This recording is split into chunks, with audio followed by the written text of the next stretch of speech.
is on. Well, welcome everyone. It's exciting to session today with Joyce.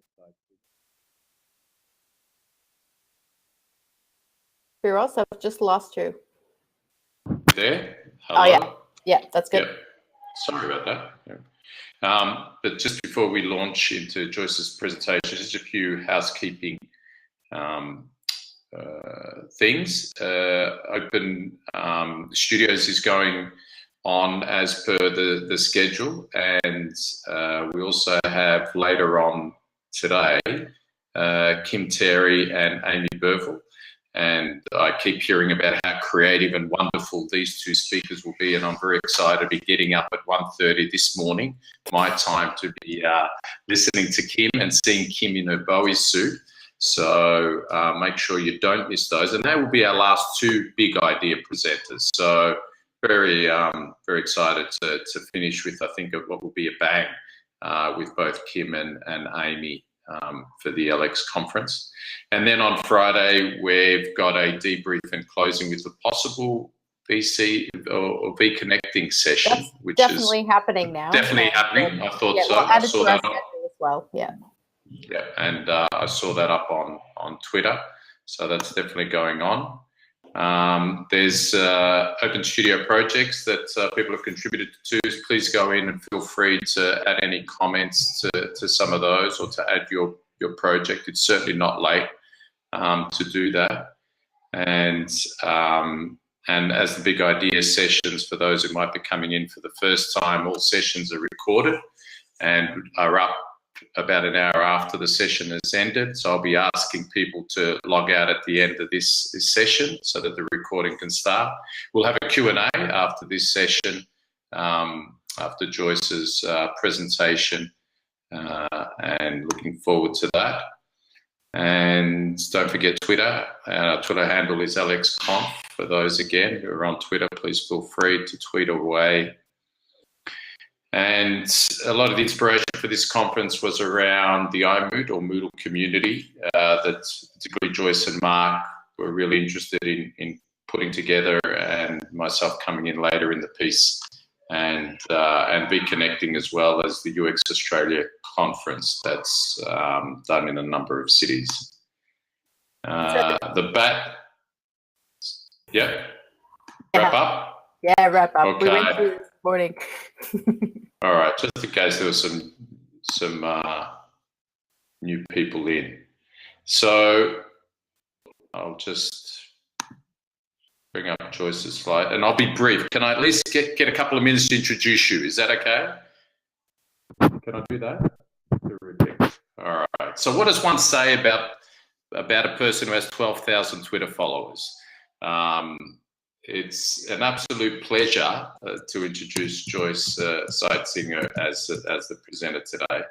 And Joyce has worked for a number of years in education and learning and e-learning and LX and learner experience design. And this, and for me, is not only passionate about it, but I consider her now to be one of the sort of thought leaders in this area, pushing the boundaries around learner experience. And this is shown in her invitations to workshops and to seminars, lectures and keynotes all over the planet. The list is long and I won't go into that. But and the fact that she's been really passionate about this area and launching Academic Tribe 4 years ago, Joyce, as a director and founder, and has just shown where she really wants to push this on a global scale for education and learning. And I think it's just been a courageous and really bold decision that Joyce made at that stage, and is reaping some of those benefits now, I think, and the community is certainly benefiting for that. So, I'll pass it on to Joyce. As I said, I can talk underwater as Joyce can, but it's just wonderful to have her presenting today. And let me just say, from my part, it's been a real learning experience for me working with her and Mark over the last couple of months to put this conference together, and I thank her for that. So, without any further ado, Joyce Seitzinger. Oh, thank you, Spiros. That's very nice. Always get introduced by your friends. That's the best thing. It has been really great. With Spiros and Mark on designing this conference. And just before everyone came into the room, we were already redesigning it for how we could run it possibly again later this year or possibly next year. And it's that's the nature of design. You keep iterating. So thanks everyone for coming in. It's going to be a pretty informal session, this one. I'm going to talk about, I suppose, the business of facilitating design and kind of how my practice has shifted with moving into experience design. And I'm really keen to hear from other people as well. So if I'm starting to go really slow, I really hope that Spiros and Mark keep me on track because I'm very keen to hear from everybody else what they're doing. I know that we've got Becca in the room who I've worked with before. In fact, Becca designed not this Academic Tribe logo, but she designed our LX Design logo, which you may have seen around. And Lisa Marie's here, who's also got a background in design and facilitation. So I'm really keen to just hear from other people as well. So I'll get started and by doing what I've seen a lot of people do at this conference, and I thought it was a really good practice, so I borrowed from them, which is to say that none of this happens in a vacuum, and I'm constantly learning from lots of people. And here's just some of the people that I've been learning from over the last 3 years as I've moved from hopefully being a learning designer to being a learning experience designer. Some of the people there are people that I work with really regularly, and some of the people there that I've worked with on just one project, but who just taught me so much. So, well, how did I get here? To talk with the talking heads. Well, I'll tell you that I'll start off with a little bit of a preamble, which is that indeed I've been running Academic Tribe for the last 4 years, but just before we started Academic Tribe, I actually thought about getting out of the e-learning business altogether. I'd been doing it since 1999. And I felt like I was just doing the same thing over and over again. A lot of the work that I've done as a learning designer, both in corporate training when I was still working in the Netherlands, because despite my outrageous American accent, I am actually Dutch. But in the Netherlands, I worked in corporate training, and then when I moved to New Zealand and here in Australia, I've been working in vocational and higher education. And but I felt like, increasingly the kind of digital experiences that I was experiencing outside of my work were far exceeding the kind of digital experiences that I was building inside my work. And I was getting really frustrated with the fact that we weren't doing more. And so I actually left the university that I was working at and decided that maybe I should just, open an Etsy store or do something else with my life entirely. And started to hang around the startup community here in Melbourne in Australia. For those of you who are not familiar with large cities in Australia, Melbourne has got about 4 million people, and it is the second largest city in Australia after Sydney, although it's supposed to overtake Sydney in the next decade, I believe. So pretty active, and a pretty active startup community. I started hanging out there and going to hackathons, etc. And started to meet these mythical creatures called UX designers, because we would work together on like these 72-hour projects where you get there on Friday night and the whole team gets together and everyone tries to churn out a solution to a problem that they've thought about. And this was one of our this was the hackathon that Mark and I attended, and this was our team. And throughout that weekend, I had the privilege to work with some UX designers, and just seeing how they went about like managing the design work that needed to happen in the team, managing to push the project further, etc. I found really, really inspiring. So I thought, hey, this is something that I need to look in further. The way that they go about this, the way that they go about designing digital experiences, is something that we could totally apply and retrofit to the work that we do in learning design, and the work that I've always done. Because I think at the heart of it, most learning designers and even most teachers are actually experienced designers. We are constantly trying to design good experiences.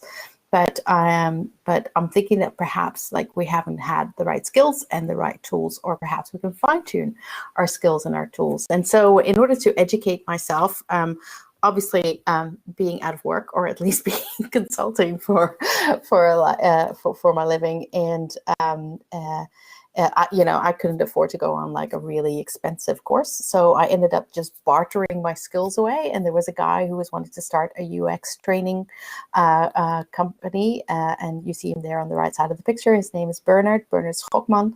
And he said, and he was very keen to start, trialing his training, his UX training. And I said, well, I'll attend and I can give you feedback on the learning design of your training. And so we exchanged our skills, and which was a really good thing. I went through a 3-day workshop with UX, and I picked up lots of great new skills. And I feel like I also contributed to making Bernard's workshops work a little bit better, and helping him to improve his resources. So if you're wanting to move into a new area, it doesn't always have to cost money. You can actually just exchange your skills. And one of the things that I was interested in seeing is whether I could use my newfound UX skills and retrofit them to the work that I usually do, which is similar to the work that most of you are doing, which is that where we are trying to design learning experiences that actually consist of lots of moving pieces. So there are digital platforms that we work on. There are digital products that we need to produce in terms of learning resources, etc. There's usually some digital services. In the previous session with Yolanda, we were talking about chatbots, etc. That's going to get more sophisticated, and those are the types of things that we're going to be designing for. Possibly digital support, and but also there remain these like face-to-face events and interactions that still need to happen. And how can we use experience design techniques to help us design such complex interwoven experiences better? I guess that's what I was hoping for. And since it was quite new to me, it also kind of gave me a renewed look of looking at what the work that we actually do, and it really gave me like a renewed interest in a career that I'd already been doing for 16 years. Because really the thing that we're trying to do is to orchestrate the elements, the different elements that we have, so that we can allow for an experience to happen, for a learning so that we can create the opportunity for a learning experience to happen. We talked quite a bit about 12 hours ago. I think it was in Jess's session, and also in Perrin's session, about the idea that you don't really design the experience, but you design for experience. There's a Liz Sanders quote which will be coming your way. And so really what we're trying to do is arrange elements in such a way as best to accomplish a particular purpose. And so what are we designing for?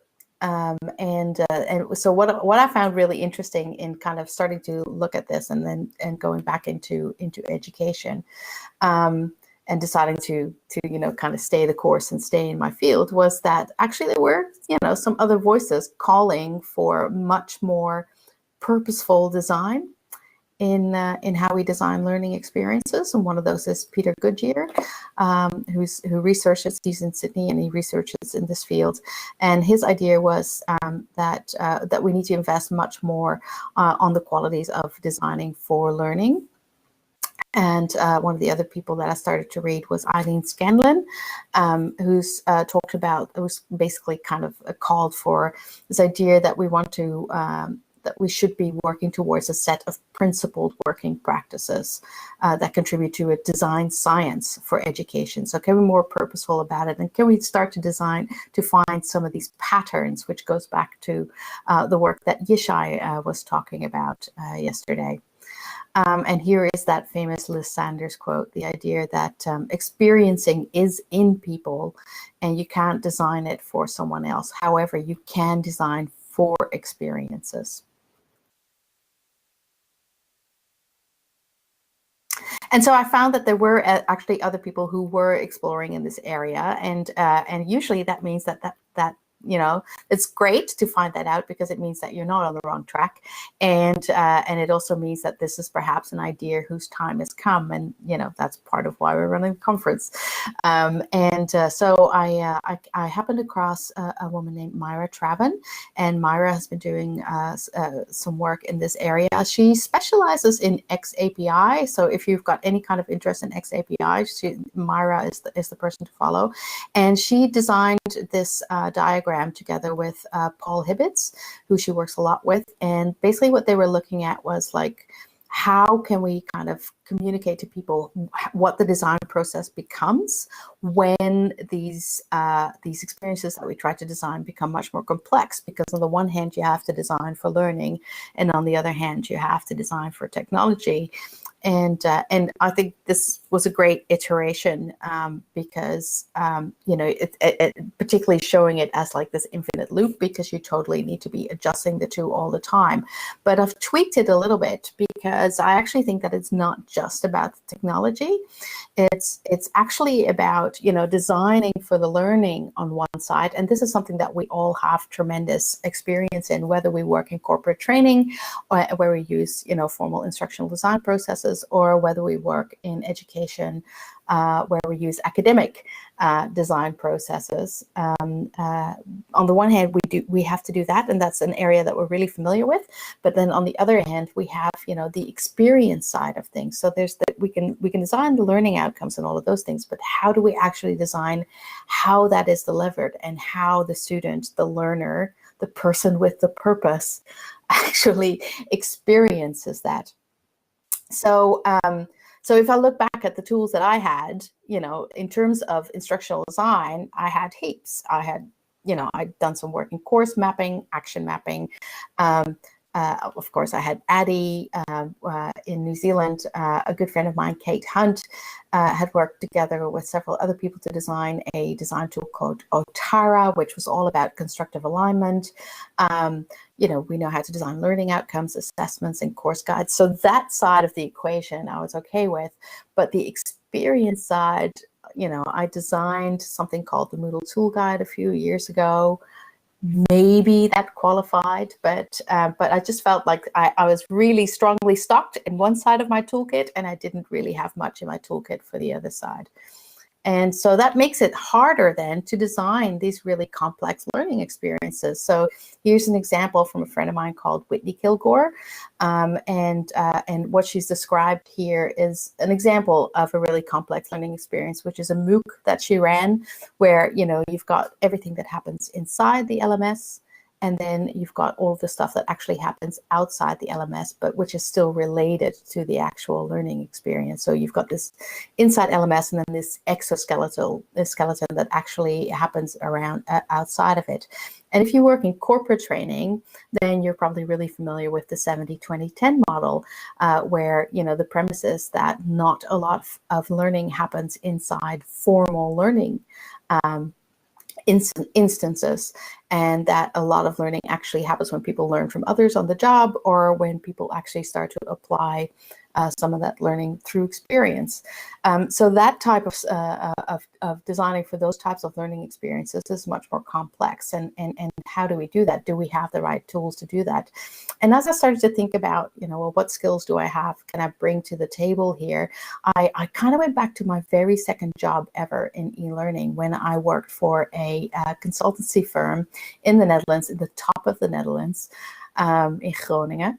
And which was a company that actually did a lot of training and facilitation work. And they had ideas and inklings of maybe wanting to move into online training. So I worked with them for a year before we found that it wasn't a good fit, because their strength was this face-to-face facilitation. And so they developed something super robust called the International Facilitators Companion. It's a piece of work that's about that big, and it's got all of these little booklets that were actually almost like a train the trainer manual to get people going. And basically everyone who worked with them had to learn how to do this. And here's an example of the types of resources that they had. And it was just really strongly designed, but it really guided you to actually being quite precise and quite purposeful in your facilitation process so that you can actually be the support person for a group of people who are trying to achieve an aim. And so that's something that I've done, and that is, probably a skill that I've had in my back pocket and used on occasion in my learning design. But now I could really see where it was going to come into its own, and I could really use it in the work that I was doing in starting to apply not just UX, because by this time I'd kind of evolved, and just seeing that there were also like service design techniques that we could be borrowing from. By the way, all of this just shameless stealing, right? We're just stealing from these other disciplines, which is fine. And so I found that there were several new practices that I needed to put in place. And so one of them is actually understanding that as the designer, you're quite often not the designer, which is that you actually become the facilitator of the design process. And the design really has to happen by the design team that you put together, which ideally, as we've been hearing over the last few days, should be your subject matter experts, your users, your learners. In the case, if you work in higher ed or vocational education, you're probably going to get some of your other stakeholders in as well, your industry partners. You might have developers in your group. Your design team is going to be quite complex. Your job as the designer is to facilitate the design process in such a way that all of those people get to have input in the best way possible from their strengths and from their expertise. And so you'll find, moving into this, that you're actually not the designers. You don't sit around making things look pretty. Your job is actually to keep the design process moving forward and making sure that everyone's voice is heard and that the best ideas come to the fore. And it turns out that some people that will be on your design team actually have a terrible affliction, which is that they are allergic to things like Post-its and butcher's paper. It's terrible. I regularly go into workshops and just hear deep sighs as people see the butcher's paper, and with some with some justification, because I think quite often people roll out exercises and collaborative exercises without them being really purposeful and without them driving the process forward. And so I think one of the jobs for us as facilitators is that we actually need to keep that process visible to everyone who's involved. And we need to show how every single time that we ask people to participate in one of these activities or in a piece of research or, in something that we're trying to achieve, that we make it clear how this is actually helping us achieve our aim. And so for that purpose, one of the models that I use is the LX Double Diamond. We've got a bigger poster of this, which I'll throw up on the conference hub later. And I'll add it to my speaker page. Actually, I'll get Mark to add it to the speaker page. But basically, I try to tell people, look, we're going to go through a process where what we're going to do is we're actually going to find out more about the problem that we're trying to solve, because one of the authors that I'll be talking about in a little while, Jeff Patton, he actually says, look, there's always more ideas than there are resources to build them. And so what you want to do is you want to try to not solve the entire problem, but you want to dig into how that bigger problem, maybe it's a program redesign, maybe it's a piece of training that needs to happen. You want to look at which bit you actually want to solve for. And so that first diamond is really important then in terms of you thinking through what the discovery, what is actually the problem, and then trying to gain insights and actually come to several different problems, and then making an intelligent decision about what you and the design team are actually going to focus on, prioritizing the challenge that you want to answer before you go into the next diamond, where you will start to look at solutions and iterating on those solutions in order to finally select one that's ready for implementation.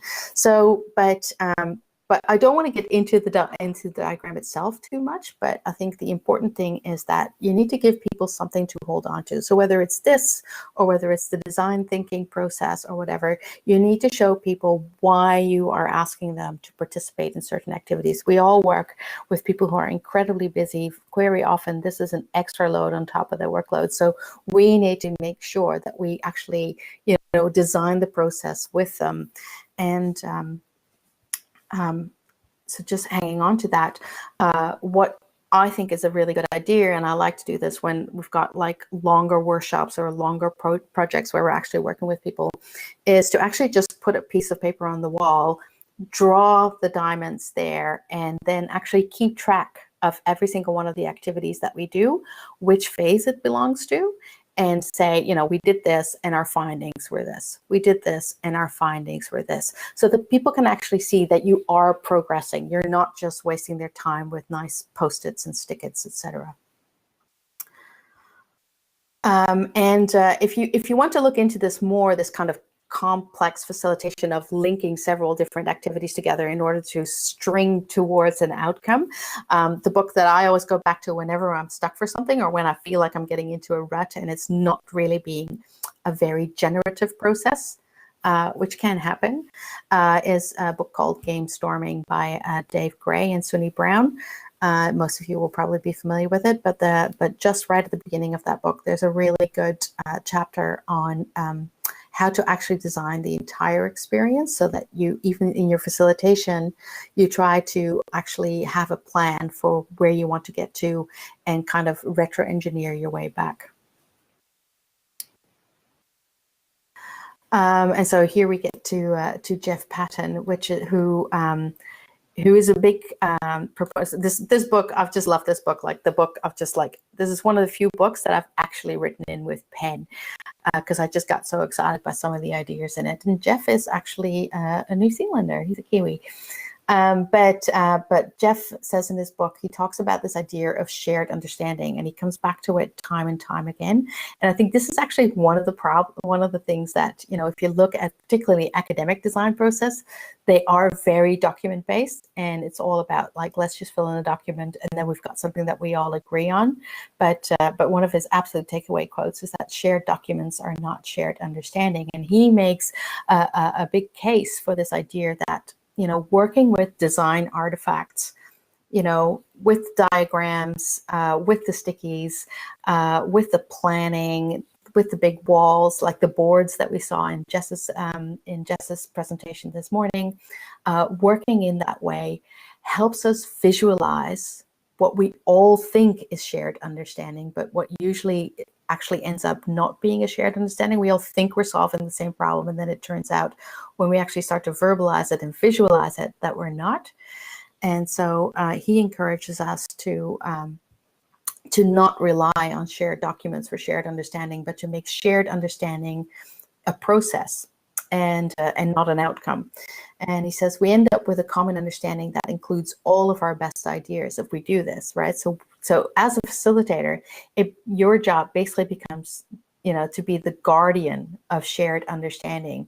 And any time that you start to hear people talk like crosswise, or you think not everyone's on the same page, it is your duty to actually go back and make sure, that you articulate that you raise that concern, and that you do something about it, because that's how your projects will get off the rails.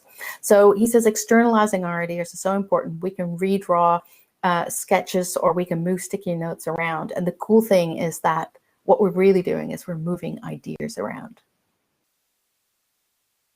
And so he says you can't see or touch shared understanding, but you can feel it. And so the people who are involved in those types of design processes will start to feel it, and later being presented with artifacts from the design process, they will have a visceral response, an emotional response that triggers that shared understanding and brings it back. So one of the things that you're going to have to do is start to design for conversations, and to me that meant like starting to think about how I present information and how I present cues, and one of the things that I found myself getting into the business of is designing heuristics, designing things that I can put in front of people that will help us have a good conversation, even if they might not be completely perfect or completely accurate. And so this is one of those examples of a heuristic that I've used in design facilitation. In fact, this was a part of a piece of work that I did with Spiros last year around innovating programs. And we were basically trying to get people to understand that quite often, the types of learning experiences that we were designing for were set at quite a low level, but without saying, oh, it's really not that good. We were trying to use this heuristic to say, look, it's functional. Usually it's reliable, but is it usable? What we've got here, this course with its PDFs and its images and maybe a few quizzes, is it usable? And so I found myself, in this process of kind of moving into experience design, quite often trying to come up with, ways of presenting information or challenges to people in a different way, coming at it from a different angle. And if you're interested in that pyramid, I've recently found one. This was in the Harvard Business Review. And it's just a few months ago. And so it's one that's sitting in my Evernote as something that I want to go back to and see whether it applies to education and learning, or whether we could actually create something that's similar but has slightly different levels or something. So, but I thought I would share it with you all. And, what you're trying to do is you're trying to just hit on something that will help you facilitate the conversation and that will help you drive the process forward.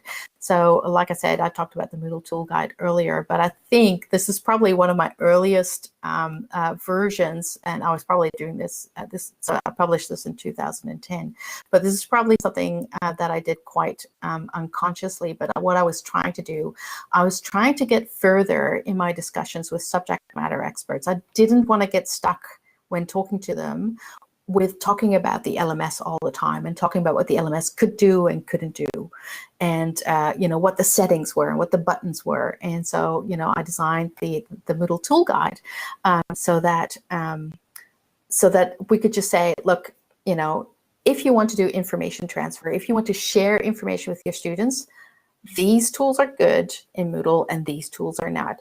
If you want to assess learning, these tools are good and these are not. And so what I think I was trying to do with the Moodle Tool Guide was, trying to drive the conversation with the subject matter expert forward without getting bogged down in the details. And you've probably done the same thing in your own practice, but it's good to start to understand when you've done it and when it's worked for you, because then it's something that you can put into practice several different times.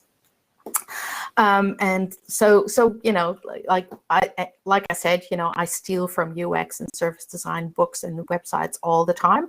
There are so many design toolkits around. In fact, it's another thread that I mean to start in the hallways so that we can all share all of those things. Yishai shared one yesterday from his MOOC & Co design kit, but there are many others.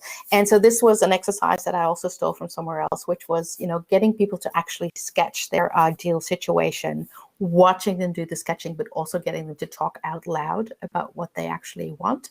And we just did this as part of a user interview. It wasn't the entire user interview, but it was one of the parts of the interview.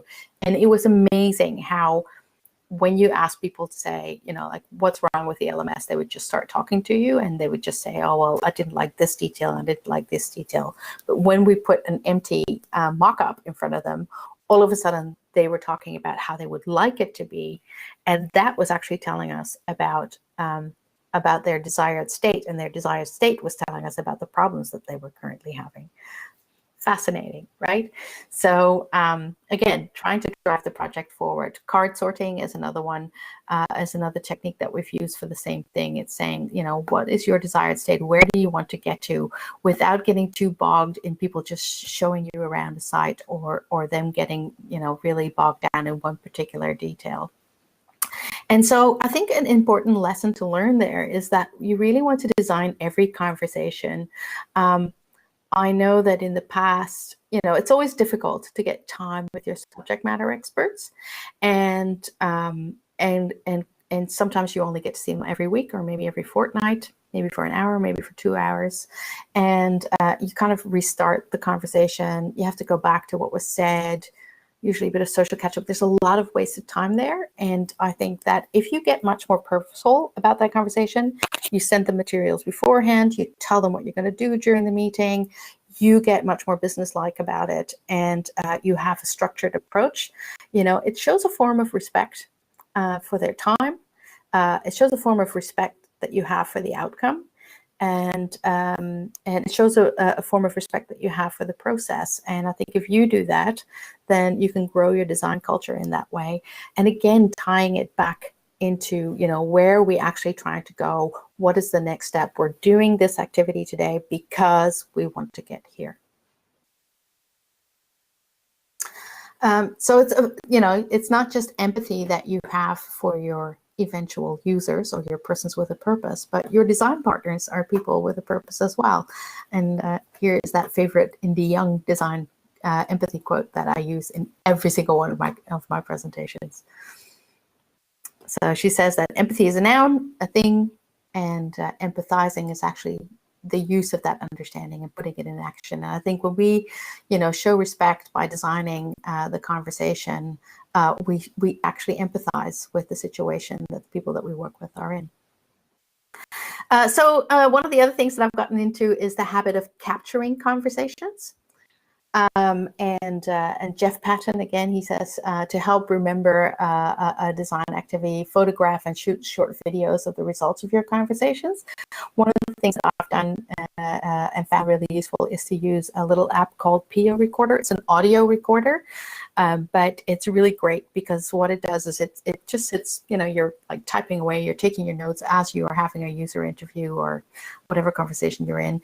It's very subtle. What you can do is you can actually just very subtly tap the screen, and what it does is it puts a marker on the audio file. And so anytime that you hear someone say something interesting, or there's a verbal cue, you just tap the screen, and then later on when you go back and you review that audio file, you can easily go back to the place where you were. And in fact, I was thinking today, wouldn't it be good, in the previous session with Yolanda, I was thinking, wouldn't it be good if Big Blue Button had the same thing, right? Where I could say, tip, tap, as a facilitator, I could just tap it and I could quickly put like a little bookmark in saying, oh, this is where we were talking about this. So interesting. And so the reason that you want to capture it is not just so that you can go back and review it, although that's an important part, but it comes back to this idea of having an evocative experience and having evocative artifacts. So this was part of a workshop that I ran at UTS, just University of Technology in Sydney, just 2 weeks ago. And we did all this work in, this was coming towards the end of the day. So we were coming towards the pointy end of the first double diamond. And we were trying to break the larger challenge that we had set for ourselves into mini challenges and trying to prioritize among those challenges. So this was that part that we were coming to. And so when people are part of that, like this was something that we did as the whole group. So there were 16 people all milling around this window, all saying, no, this belongs there, that belongs there. And then, so this window and the way that these things are arranged actually becomes like a visual cue in everybody's brain of that shared understanding. So that's the other reason that you want to capture it. Look, you share that image with anybody else and it's not going to mean a lot to them. But when the people who are part of the process see it, they're going to know what that meant and what that agreed shared understanding was. And then the other part of your job as the facilitator of the design process is to synthesize the findings for shared understanding, because not everybody can be involved in every single design activity. And so your job often becomes to follow up on a design activity, to work with the outcomes, to synthesize all of the information. Here's some work that we did with coding conversations from a lot of different user interviews that we ran. And again, sorting those out. And then our job really is to represent that back to the group and say, here's what we did. You told us this. We've organized it. This is what we seem to be finding. And creating artifacts that can then be shared among the design team, because you want to get to a point where you don't want to have the whole design team and the peripheral design team, because quite often you've got a core design team, and then you've got lots of other people that design actually touches, and you don't want to be bringing all of those people in for every single thing. So you want to have artifacts that you can actually share around, but that everybody has faith in, like Persona. And the reason that I've used this one and not any particular Persona is because some of our clients are pretty protective of Persona. So, but this is one that we actually created using a free app called Extensio. And if you go to extensio.com, then they've got lots of other UX artifacts and templates there as well. And I think you can use X amount for free. So it's a really useful website. But Persona are one of those design artifacts that are really important, but that you, as a design facilitator, are in charge of making sure that they keep working, that everyone is aware of them, and that everyone keeps coming back to them. Hi, Spiros. You back. And in fact, in designing this conference, I had my first kind of run-in with trying to design a mental model.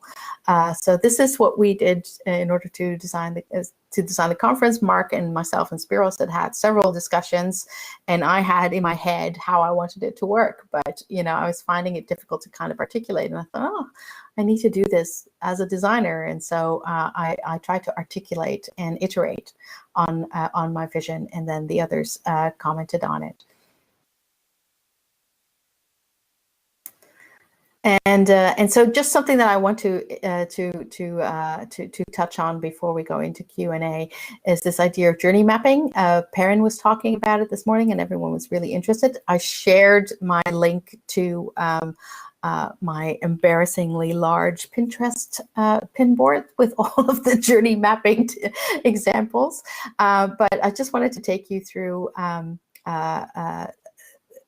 why I think journey mapping is so useful, because journey mapping, I think, is really good because it actually makes us look across the entire journey rather than just at the tiny bit of the journey that we actually designed for. And when you start to look at the entire journey that your user goes through, you become more aware of where there might be friction.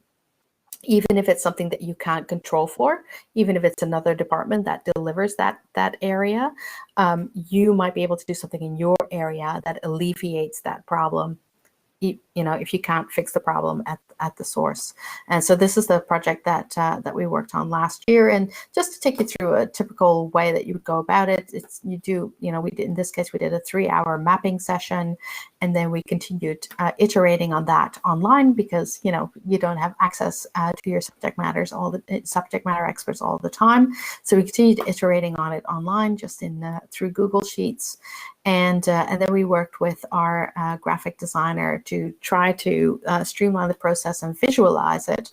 And through that visualization, actually found out where there were some pain points that we could be answering. So this is our lovely graphic designer, Eloise, who made it look much better, but also actually helped us track down some problems where she's going, but these don't seem to match up. It's like, haha. Yes, you're right. So just in detail, you just get to see what that looks like. So basically, we were trying to see, this was a workplace-based learning. So just a part of a course that we were trying to design for, and we were just trying to see what the actual process was and where some of the hiccups were happening. What we found was that it was actually working really well for the students, but there were just some things that were overloading the teacher, and so we actually wanted to kind of alleviate their workload in the whole process by putting some improved communication channels in place. And so what you really want to do as part of your design process is to prompt people into different ways of thinking. And one of my favorite ways is to actually get people to sketch. And you do have to give them a little bit of a primer about, how to do some sketches, and maybe give them a little bit of an activity, but it just activates a different part of the brain, and it gets them thinking in new ways. And the other advantage of doing this type of activity is I always get people to just very quickly sketch some things. And then it gives them an artifact that they can quickly share with the other people in the design group. Everybody can cross-pollinate their ideas. And, again, is that you're moving ideas around. It's not a sketch, but you're moving ideas around and you're quickly sharing them, and then people can iterate on that process. And so another way that I try to prompt people and push them into being a little bit more creative is by actually putting some time limits on those types of activities as well. And getting them to actually not be too tied to them. Think about the idea of having sacrificial ideas and sacrificial prototypes that you just put out there and you go, oh yeah, that didn't work, but it might prompt somebody else's thinking. And also being, just quite callous in prioritizing things, saying, yeah, that was a good idea, but it's not going to happen this time. And then creating artifacts to actually support the design process. So this is one of the ones that I'm currently working on and still iterating on, but we're thinking about the idea of, is it possible to actually design a generic learning experience journey with several different layers? So that, and then start to maybe map out patterns along that so that we can be quicker about how we do course design. And then your job also becomes to validate ideas and solutions. So we've used the lean canvas for that. Like I've never used lean canvas as learning design, but suddenly that becomes really useful. And also going out and doing some paper prototyping and user testing. And I have to confess here to a little card addiction. So I find cards super, super useful in the design, in the facilitation process. So this is a card deck called Persuasive Patterns. And you might be familiar with JISC, who actually created an open source card set for educational design that you can download. And so kind of putting all of those things together, I've started to design my own card set. And at some point, I will get a graphic designer to work with me on this. So just leaving you with a final tip to hone your facilitation skills. So go to meetups, hackathons, service design weekends, go to a one-day course at your local co-working space, or if you've got a budget, convince your manager that's a good idea to bring in an outside facilitator to co-design with. I was really lucky to work with Harriet from Make Studios in the first 3 months of this year, who's an amazing service designer, and I just learned so much from her. You can ask to sit in other people's sessions, and remember that designers do it with others. And with that, we'll go into the Q&A.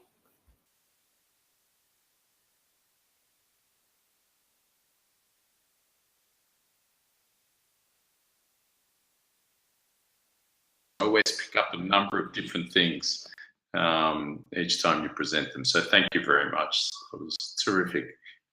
Yes, please, let's move into the Q&A. Feel free to activate your mic and use your mic if you feel comfortable doing that. If you can do that, if you're in a space that you can do it. And I'll take some questions. Yonju says, I like the idea of learning experience development. I'd really like to design a teaching unit using that kind of framework, but it seems like a lot of work for a small school like the one I'm working at. What are your suggestions? So the problem, sorry, you were looking at the framework?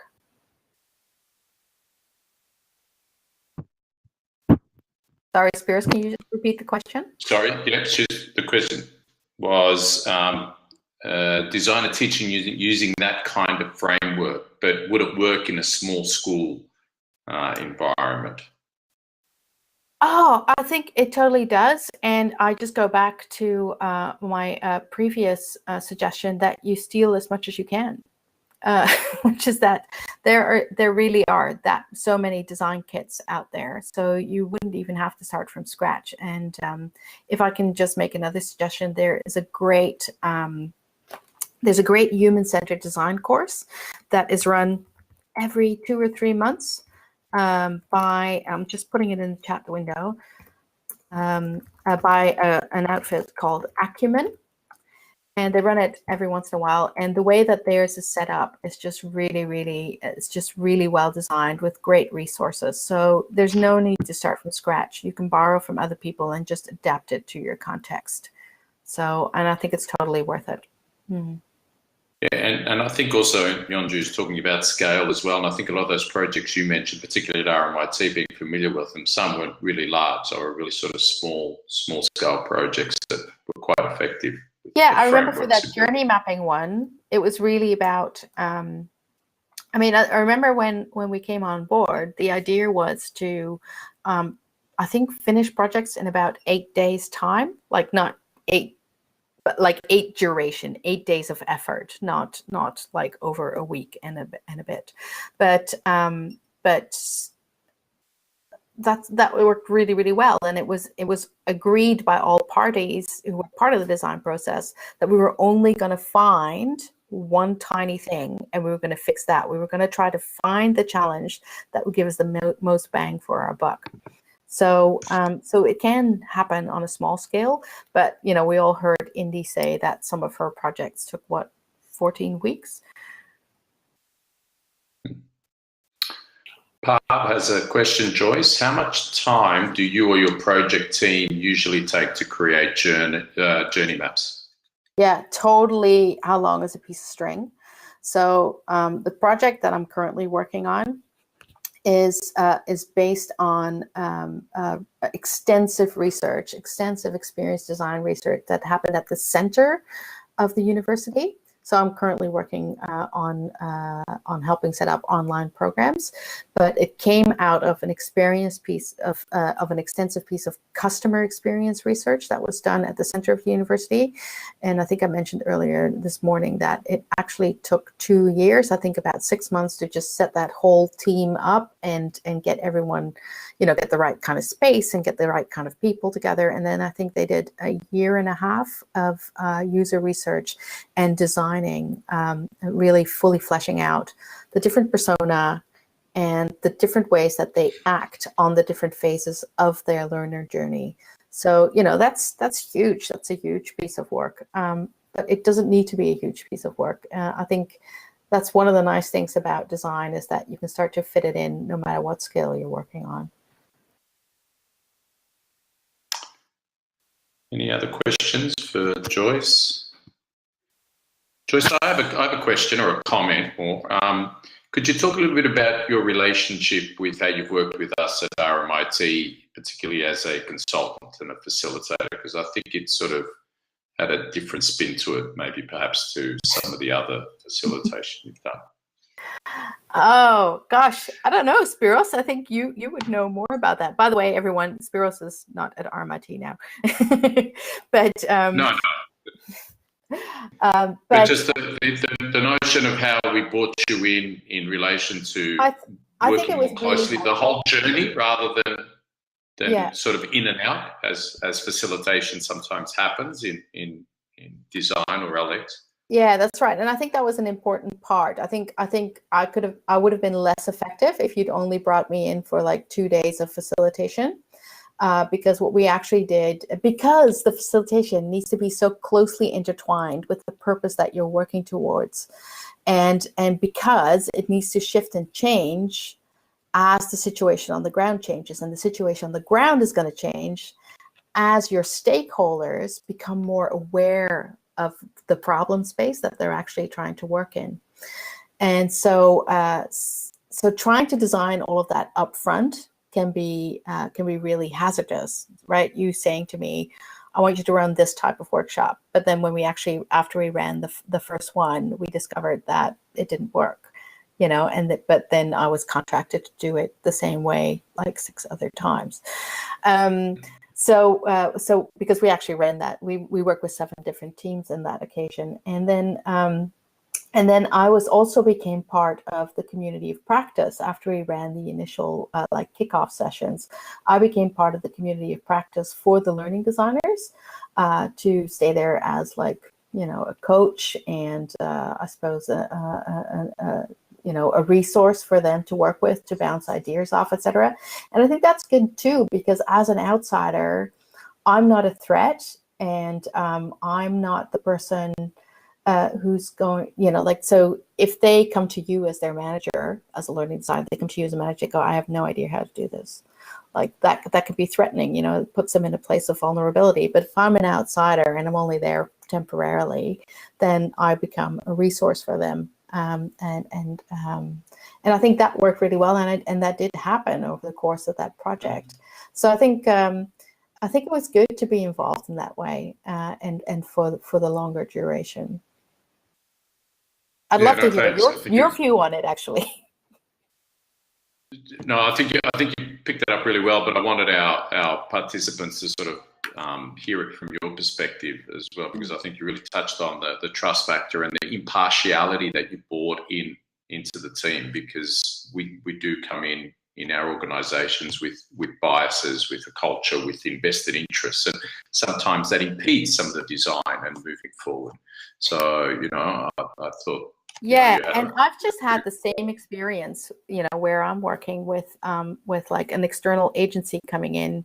They're called Make Studios. They're absolutely fabulous. They're here in Melbourne and they're in Hong Kong as well. And every single person I've met from that agency is just so smart and so creative and so analytical as well. But I got to work with Harriet, who, as I said, is just this amazing service designer. And because she's coming in as an outsider, and I was there as a consultant initially as well. It was just like you just work together. We learn from each other. It just worked really, really well. And I think it's really strong of them as well to decide that they're just going to work with outsiders to really kind of prompt that different way of thinking and not get stuck in academic processes. Absolutely.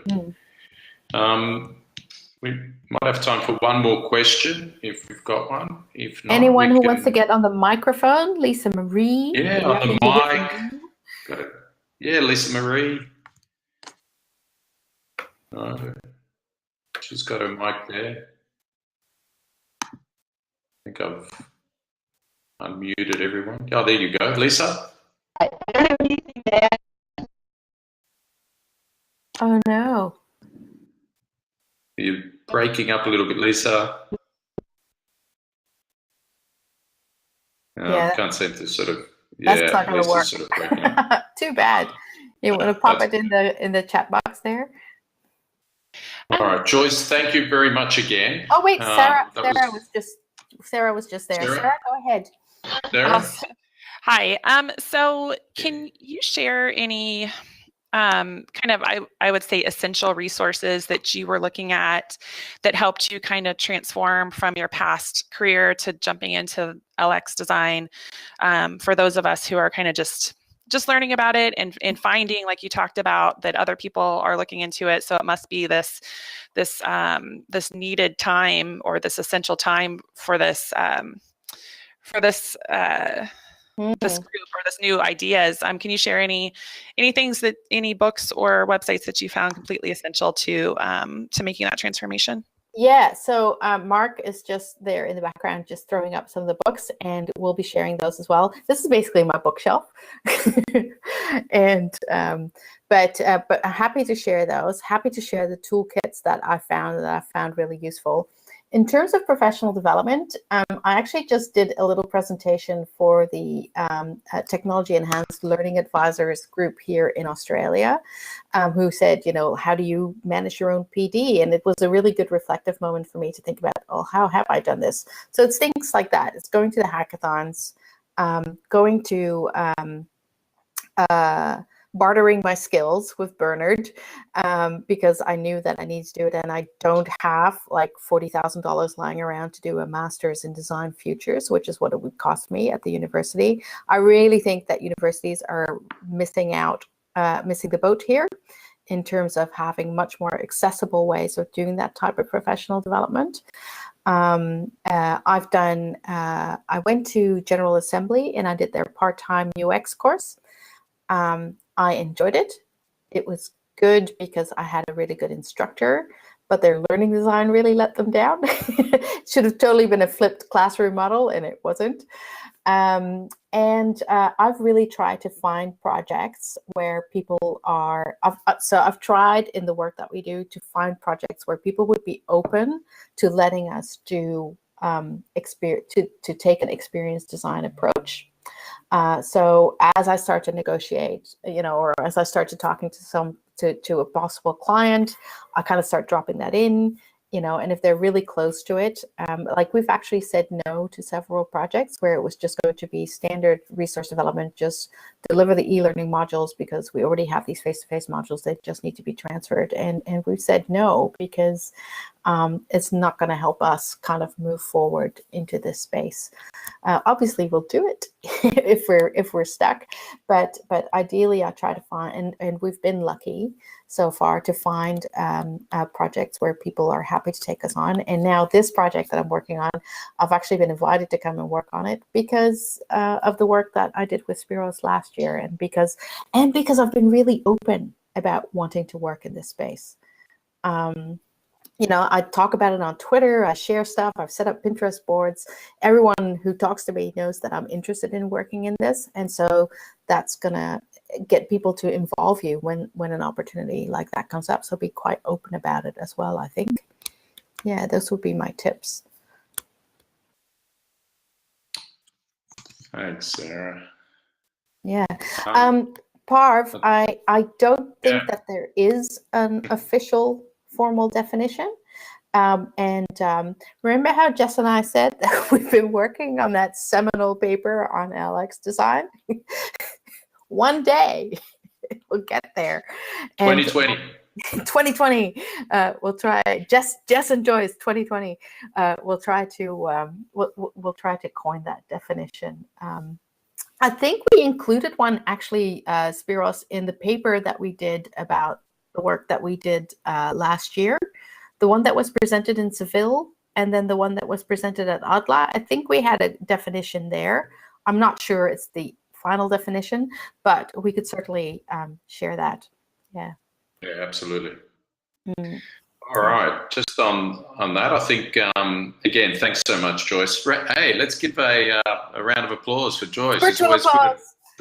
Virtual applause for always good at prompting as moderator for the other speakers. I was just about to miss that. So virtual applause for Joyce. Thanks so much. And thank you, everyone. Don't forget, our next session is a big ideas one with Kim Terry. And again, looking forward to that one and the Bowie suit. Please, again, log off when you're ready from this session so that the recording can start, and we can upload that for you. And for those who have missed it, so they can view it. And no doubt we'll see you online and post any comments in the forums that are up. Thanks, everyone. Thanks again, Joyce. Yeah, thanks, everyone. And I'll be sure to pop those things into the hallway forums so that we can all start sharing those resources there, and then we'll share them in some other way after the conference.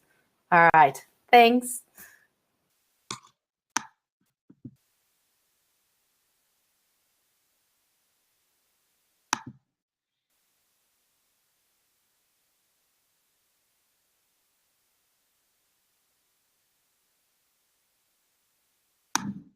Okay, we'll stop the recording.